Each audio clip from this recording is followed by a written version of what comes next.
Vers la fin de journée du premier jour, j'ai vu une femme s'avancer à la barre de la cour d'assises et ensuite elle a jeté un regard dans le box. Elle a regardé les accusés. Elle me dira plus tard que c'était pour leur dire qu'on existe, je cite. Hippolyte Radisson a travaillé pendant 2 ans au service France du quotidien La Croix.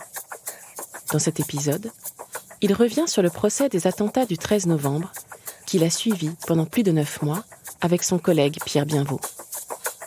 Hippolyte Radisson nous explique comment il s'y est pris pour couvrir cet événement hors norme, sans plier sous l'émotion.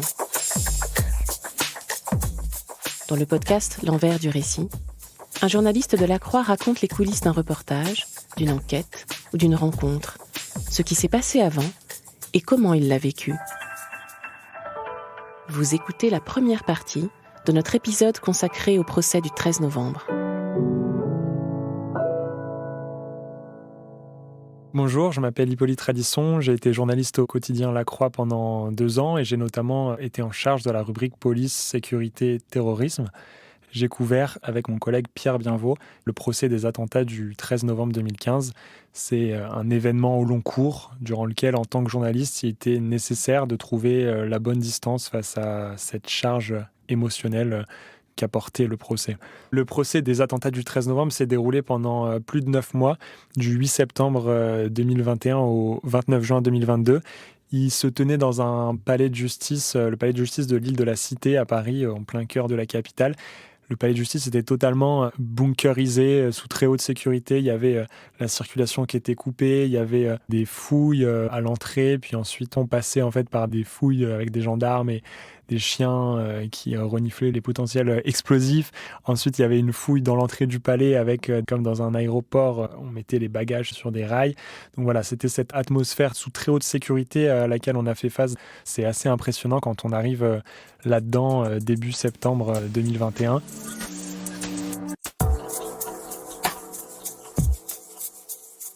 Et à l'intérieur de ce palais de justice, il y a une salle d'audience qui a été créée pour l'occasion. Elle fait 550 places, une salle de bois clair très grande avec un box vitré dans lequel vont prendre place les accusés.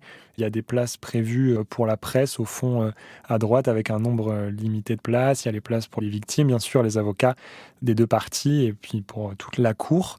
Donc c'est dans cet écrin dans la salle des pas perdus du tribunal qu'on prend place. Il y a des vitres qui nous laissent voir la partie ancienne du tribunal, donc des grandes statues. Et nous, on est dans cette salle moderne qui a été pensée pour la sécurité, mais aussi pour le confort de ces personnes qui vont passer des mois dans cette aventure judiciaire. On a aussi, en tant que journaliste, une salle de retransmission, c'est la salle des criers. Donc, on ne peut pas toujours prendre place dans la salle dite grand procès, où on a accès à l'audience sur plusieurs écrans de retransmission, une salle assez ancienne où on prend place sur des bancs en bois. Dans la salle principale aussi, elle est tellement grande qu'on est assez loin quand même de la cour, du box des accusés. Donc, on a des écrans un peu partout dans la salle pour voir en gros plan la personne qui parle, que ce soit le président, le juge Jean-Louis Perriès ou bien l'accusé qui est en train de parler ou une victime qui témoigne. Et on voit en fait beaucoup de choses sur les écrans. Parmi ce décor, il y a aussi une organisation qui est totalement inédite pour la justice en France. Il y avait des cordons de couleurs selon les différentes parties au procès, c'est-à-dire donc les journalistes, on avait des cordons orange par exemple, et les victimes, elles, avaient le choix pour la première fois entre des cordons verts ou rouges selon qu'elles souhaitent ou non répondre aux interviews de la presse. Donc en tant que journaliste, on peut directement savoir si on a le droit ou non de s'adresser aux victimes. Ça permet de respecter leur intimité, leurs souhaits, parce que pour certaines, ça a été très impressionnant d'entrer face à beaucoup de caméras qui étaient dans les couloirs. La presse a des autorisations de lieux, des endroits où il faut interviewer les personnes. Donc voilà, il y a toute cette organisation inédite qui se met en place.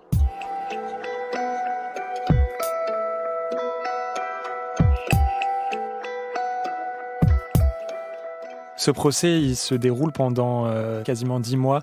Il y a eu 1 mois de retard sur le planning initial à cause d'infections au Covid de certains accusés. Donc à chaque fois, il fallait attendre que l'accusé puisse être en mesure de retourner dans le box et de ne pas contaminer tout le monde. Donc ça a pris beaucoup de temps pour se terminer au final à l'été 2022, alors que ça avait commencé à l'été 2021. On a eu vraiment les 4 saisons.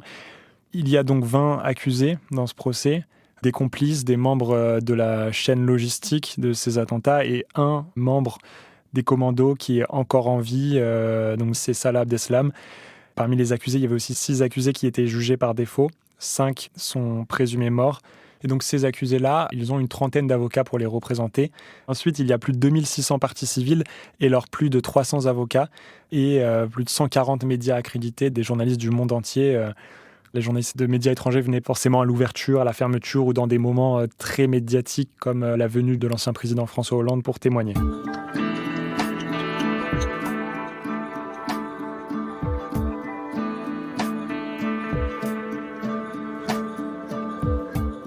Le premier jour, le 8 septembre 2021, c'est la première audience. Il y a beaucoup d'agitation, beaucoup de monde, beaucoup de journalistes ont fait le déplacement aussi, et des victimes, et aussi beaucoup d'avocats dans la salle. C'est une audience qui est plus procédurale. Les accusés doivent décliner leur identité. Les parties civiles ou leurs avocats sont appelés à la barre pour s'enregistrer en tant que partie civile ou se constituer partie civile, c'est-à-dire prendre parti à la procédure en s'identifiant en tant que victime directe ou indirecte de l'acte de terrorisme et donc pouvoir prendre part au procès. Et donc là, dès ce premier jour, il y a eu un événement majeur, c'est la prise de parole de Salah Abdeslam qui, durant des années, avait gardé le silence durant l'enquête, durant l'instruction judiciaire. Donc tout le monde, tous les médias et certaines victimes étaient à l'affût de ces déclarations. Et cette première journée est marquée en fait par ce qu'une partie de la presse a qualifié de provocation, c'est-à-dire l'accusé répond au président qui lui demande son métier. Il lui dit « J'ai délaissé toute profession pour devenir un combattant de l'État islamique ». Donc voilà, une déclaration qui a glacé la salle d'audience. Ensuite, il y a une petite suspension de séance parce qu'un des accusés fait un malaise. Et là, au retour de la suspension, l'audience reprend. Et quelques minutes après, Salah Abdeslam se lève, très agressif. Il est dans le box vitré des accusés. On ne connaissait pas vraiment son visage, parce qu'on avait des photos qui étaient anciennes. Et en fait, il a, après des années d'isolement, le visage qui est assez pâle, des cheveux très longs. Il crie dans le box, ça glace l'auditoire. Il dénonce ses conditions de détention. Il dit « Ça fait plus de 6 ans que je suis traité comme un chien ».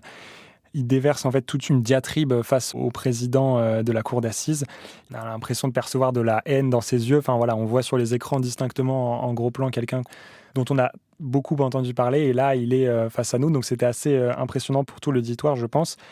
Et là, le juge lui répond, on n'est pas dans un tribunal ecclésiastique, et il essaie de calmer les choses et d'apaiser, parce qu'on sait qu'il va y avoir ensuite de longs mois d'audience. Et Abdeslam, dans les premiers jours, va multiplier ses interventions intempestives. Il va dire, par exemple, je ne cautionne pas votre justice. Et donc là, c'est vrai que sur les bancs de la presse, comme sur d'autres bancs, sûrement, on se dit qu'il ne va sûrement pas collaborer. Il va rester dans cette attitude de défiance et de non-participation au procès.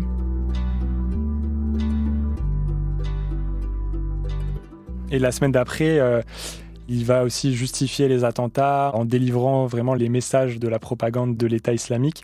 Et donc là, c'est un peu le premier débat éthique et déontologique, journalistiquement parlant, qui se pose à nous. Comment est-ce qu'on va rendre compte de ces déclarations qui sont importantes, parce que c'est un accusé qui a déposé les kamikazes du Stade de France le 13 novembre, qui a été membre de la cellule. Et donc on va se demander comment est-ce qu'on va faire part de cette actualité sans pour autant lui offrir une tribune et offrir une tribune aux idées qu'il développe face à la cour d'assises et à la justification des attentats. Donc c'est un débat qu'on a très vite. On va forcément en faire part, mais on se dit qu'il faut peut-être éviter de titrer en citant ces déclarations. On essaye de mettre en contexte ce qu'il dit, mettre en avant ses contradictions qu'il a dans son discours, en ayant recours à des chercheurs ou à des historiens ou des spécialistes de la radicalisation extérieurs au procès. C'est d'autant plus important qu'il y a beaucoup de mystères qui entourent le personnage et notamment la question de la ceinture explosive qu'il portait ce soir-là et qu'il a déposée dans une rue en banlieue parisienne. La question qui reste sans réponse de savoir s'il a actionné ou non, s'il a tenté de commettre un attentat suicide ou non. C'est pour ça que beaucoup de personnes attendaient des explications de sa part. Il en a donné plus tard à l'issue du procès. Mais pour ne pas trop mettre la focale sur cet accusé, qui est un accusé parmi les 20 autres, il fallait aussi forcément s'intéresser aux autres. Et il y en avait qui étaient tout aussi importants, comme son ami d'enfance Mohamed Abrini, qui lui a renoncé par 2 fois à faire un attentat suicide, à la fois à Paris, mais aussi plus tard le 22 mars 2016 à Bruxelles. Et c'est vrai qu'il est resté dans l'ombre en fait de son ami Salah Abdeslam, mais il avait vu autant de choses ou d'autres choses qui pouvaient éclairer la cour, éclairer les questionnements aussi des parties civiles. Il y a aussi dans le box un Suédois, Osama Krayem, qui lui a été combattant au sein de Daesh, qui a eu des responsabilités au sein de l'État islamique et qui pourtant n'a pas pris cette lumière médiatique, aussi parce qu'il restait plus discret, mais à nous, journalistes, de s'intéresser à tout ce spectre-là.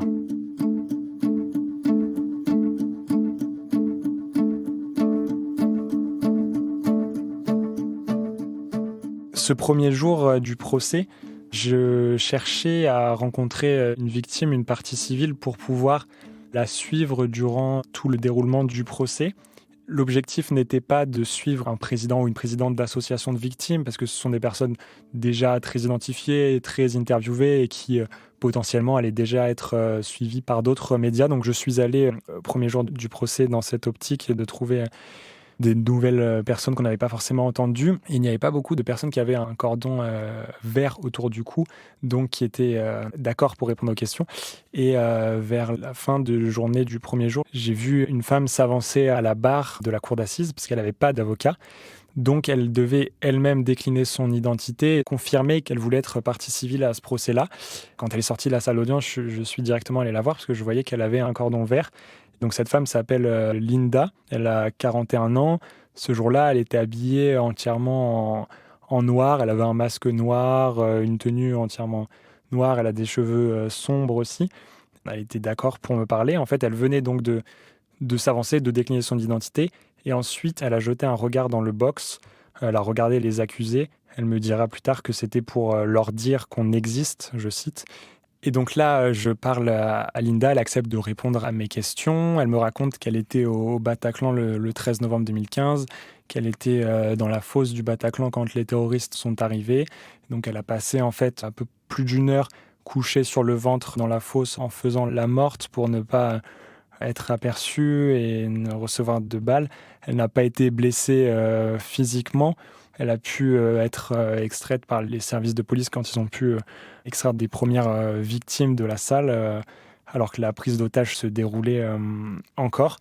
Et donc c'est une personne qui est blessée psychiquement et pas physiquement. Elle me dira d'ailleurs qu'elle a du mal à se considérer comme une victime, à se définir par ce terme. À l'issue de la première audience, elle est fatiguée, elle rit beaucoup parce qu'il y avait beaucoup de pression en fait de ce premier jour d'avancer dans ce tribunal très impressionnant, très grand, et de décliner son identité face aux yeux des accusés, de la cour, de tous les médias. Donc on discute un peu de ce premier jour et de ses attentes vis-à-vis du procès, de ses questionnements. Elle a beaucoup de questions sur le déroulé des faits, parce que le fait d'être couchée sur le sol du Bataclan, elle avait entendu des choses, mais elle n'avait pas vu les choses, donc elle avait envie de reconstituer le déroulé des faits. Je lui ai parlé de ma volonté de suivre une personne partie civile comme elle sur le long terme, en lui demandant si elle serait d'accord, mais tout en lui disant qu'il n'y avait pas de pression particulière, parce que je savais bien qu'au début du procès, elle ne pouvait pas forcément affirmer qu'elle allait suivre la totalité.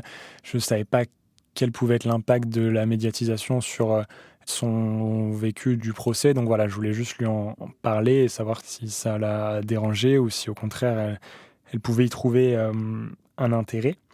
Elle a accepté en disant qu'elle n'allait pas forcément suivre toutes les audiences, qu'elle n'allait pas forcément être représentative des victimes, mais justement ce que nous on cherchait, c'était de déplacer la focale de cet événement majeur sur le vécu d'une personne, donc en parallèle de nos autres articles bien sûr, mais de suivre le déroulé du procès via les yeux d'une personne, et c'est un vécu très personnel parmi des milliers d'autres victimes.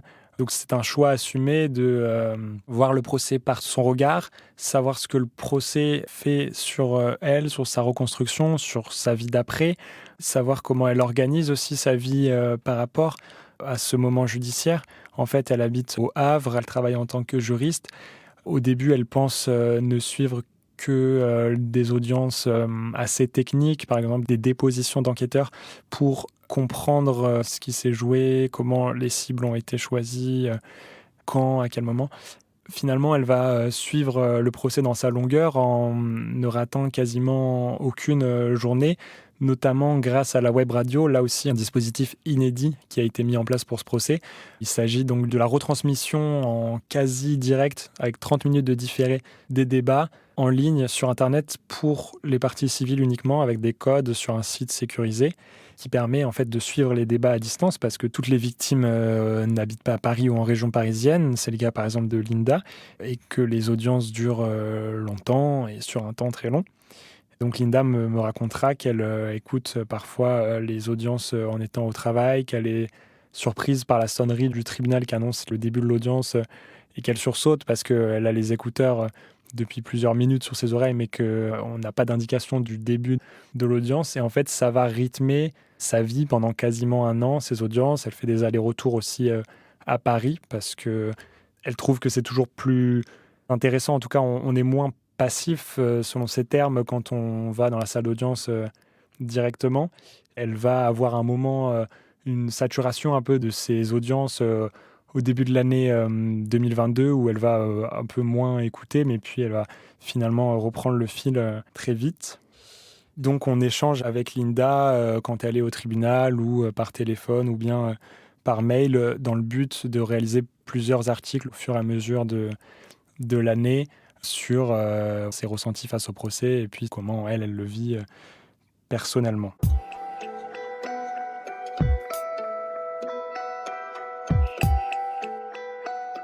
Et donc c'est un vécu parmi une pluralité d'expériences de victimes. Et ce qui était intéressant aussi de suivre une même personne, c'était vraiment de voir son évolution au fur et à mesure. Il y a quelque chose qui m'a frappé particulièrement, c'est qu'au début des audiences, elle avait énormément de questionnements, donc surtout sur le choix du Bataclan, de cette salle de spectacle parisienne, de ce concert-là, de cette date-là, en se disant pourquoi moi, à tel endroit précis. Et à la fin, elle me dira dans les derniers jours... Je ne suis pas certaine finalement que ce soit important, ça ne change rien aux dégâts et à la souffrance. En fait, le fait d'avoir eu une vue d'ensemble sur l'ampleur des attentats, l'onde de choc et les différentes cibles déplacera ces questionnements et atténuera ce questionnement précis, notamment du fait d'avoir entendu plein d'autres victimes à ce sujet. Elle a aussi appris des informations de par les dépositions de témoins, notamment sur la notion de victime, quand une psychiatre racontait à la barre les syndromes du stress post-traumatique, ou quand un enquêteur avait fait un découpage des zones du Bataclan en racontant quelle zone était la plus touchée par les tirs. Elle s'est rendue compte qu'elle était dans la zone la plus meurtrière, en fait. Et c'est tout un tas d'informations qui visent à reconstituer un puzzle et qui l'accompagnent, en fait, dans ce cheminement.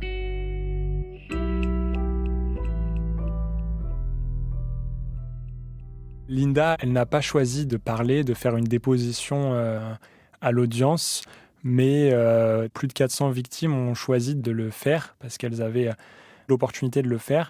Donc de s'avancer à la barre, de raconter les attaques en elles-mêmes, parfois déjà la vie d'avant les attaques, le soir des attaques avec plus ou moins de détails, et surtout, ce qui prenait une place majeure, c'était la vie d'après. Donc c'était des victimes qui étaient directement touchées par les attaques, directement blessées physiquement ou psychiquement, ou bien leurs proches, des familles, des amis, donc qui ont témoigné de manière discontinue, avec une dizaine de témoignages par jour pendant 5 semaines.